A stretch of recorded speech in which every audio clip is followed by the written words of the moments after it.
syukur kita panjatkan kehadirat Allah Subhanahu wa taala, yang mana pada kesempatan pagi hari ini kita masih diberikan kenikmatan umur, kenikmatan hayat hidup, bisa bernafas hingga detik ini. Ini adalah salah satu kenikmatan yang luar biasa yang wajib kita syukuri hingga saat ini. Mari kita syukur dengan baca hamdalah bersama. Alhamdulillahirabbil alamin. Salawat dan salam senantiasa tercurahkan kepada suri tauladan kita Nabi Muhammad sallallahu alaihi wasallam. Beliau adalah pembawa cahaya hidayah dan penuntun umat menuju kebenaran. Melalui keteladanannya kita bisa belajar tentang arti bersyukur atas apa yang ada, tidak rakus, dan menjalani kehidupan sehari-hari dengan sederhana. Semoga Allah mempertemukan kita dengan baginda Nabi Muhammad SAW kelak di surganya. Amin ya rabbal alamin.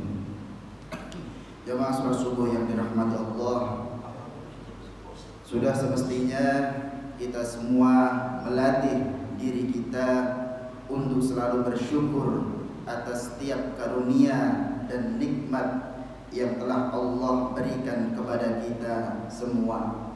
Baik itu nikmat sehat, nikmat keluarga yang rukun, dan nikmat rezeki yang halal. Semua itu merupakan anugerah yang tidak ada nilainya.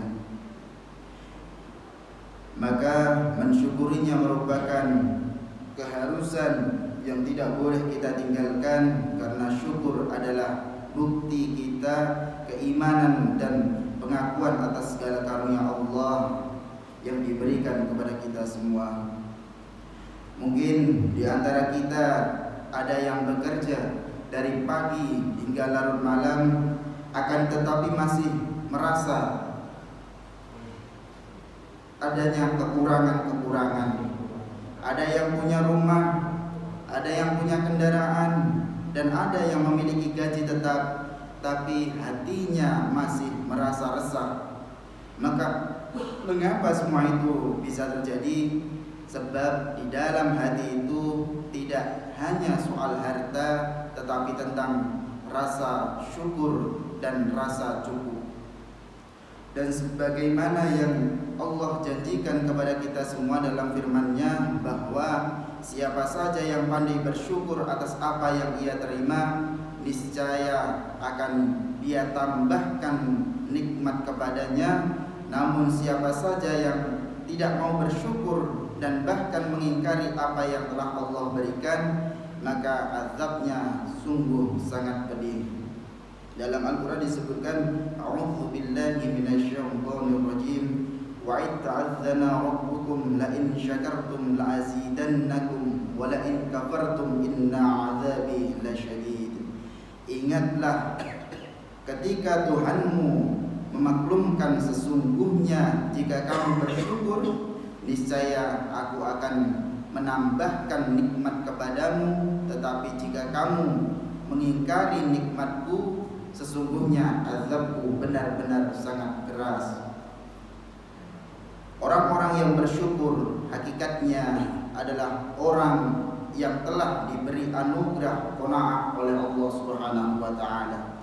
Mereka paham bahwa rezeki itu tidak diukur dari banyaknya harta, tetapi dari seberapa lapang dada menerima ketetapan Allah Subhanahu wa taala. Maka ketika kita bisa menerima dan mensyukuri apa yang ada dan apa yang telah kita terima, itu merupakan tanda bahwa kita adalah golongan orang-orang yang beruntung. Dalam hadis Nabi disebutkan, qad aflaha man aslama wa ruziqa kafafan wa qanna'ahu Allahu bima ataahu. Sungguh beruntung orang yang masuk Islam, diberi rezeki yang cukup, dan Allah membuatnya merasa cukup dengan apa yang diberikan kepadanya. Mari kita renungi pesan yang terkandung dalam hadis ini. Rasulullah SAW tidak menyebut banyaknya harta sebagai tanda keberuntungan, sebab cukup dan qanaah merupakan kunci dari itu semua. Qanaah itu artinya adalah rela menerima. Ketika kita rela menerima apa yang diberikan Allah, tidak ada apa-apa itu merasa apa-apa ada. Itu adalah qanaah. Jadi kita tidak memiliki apa-apa tapi merasa apa-apa itu ada. Itu adalah hayatun thayyibah. Maka jika rezeki yang sedikit cukup membuat hati tenang, jauh lebih berharga daripada harta melimpah yang hanya menjadikan hidup semakin sengsara. Karena itu Imam Ibnu Jauzi menjelaskan dalam kitab Kashful Mushkil bahwasannya arti kata aflah dalam hadis itu artinya dia telah menang dan selamat. Adapun kata kafaf dalam hadis tersebut ialah rezeki yang mencukupi. Ia tidak lebih dan tidak juga kurang, cukup untuk menjaga kehormatan dan kebutuhan hari-harinya. Kemudian qanaah adalah ridha, puas dan tenang dengan pemberian Allah, tanpa rakus mengejar dunia yang tak kunjung ada hentinya. Maka orang yang cukup itu lebih baik daripada orang yang kaya. Jemaah salat subuh yang dirahmati Allah, dengan demikian jika menerima dan mensyukuri apa yang ada merupakan tanda keberuntungan bagi kita, maka tamak adalah sumber daripada kehancuran. Sebab seringkali masalah kita tak disebabkan karena kita tidak punya, tetapi karena kita tidak pernah merasa yang namanya cukup. Rumah sudah ada tapi ingin yang lebih besar. Kendaraan sudah ada tapi ingin yang lebih mewah. Anak-anak sehat dan bisa sekolah, tetapi kita sibuk membandingkan dengan anak orang lain. Inilah yang menjadikan kita tidak bisa merasakan tenang dalam hidup. Bukankah Rasulullah SAW pernah berpesan kepada kita semua bahwa orang kaya sejatinya bukanlah mereka yang memiliki banyak harta, tetapi mereka yang memiliki kekayaan jiwa dengan merasa cukup dan mensyukuri apa yang ia telah miliki. Dalam hadisnya disebutkan, laisal ghina an kasratal aradi walakinnal ghina ghinan nafsi. Bukanlah kekayaan itu karena banyaknya harta benda, tetapi kekayaan yang sebenarnya adalah kekayaan jiwa. Hadis yang diriwayatkan oleh Imam Bukhari dan Imam Muslim. Pesan Rasulullah SAW ini sering dilupakan manusia saat ini, bahwa cukup itu tidak selalu perihal uang dan isi dompet saja, tetapi soal hati yang menerima apa yang telah Allah berikan.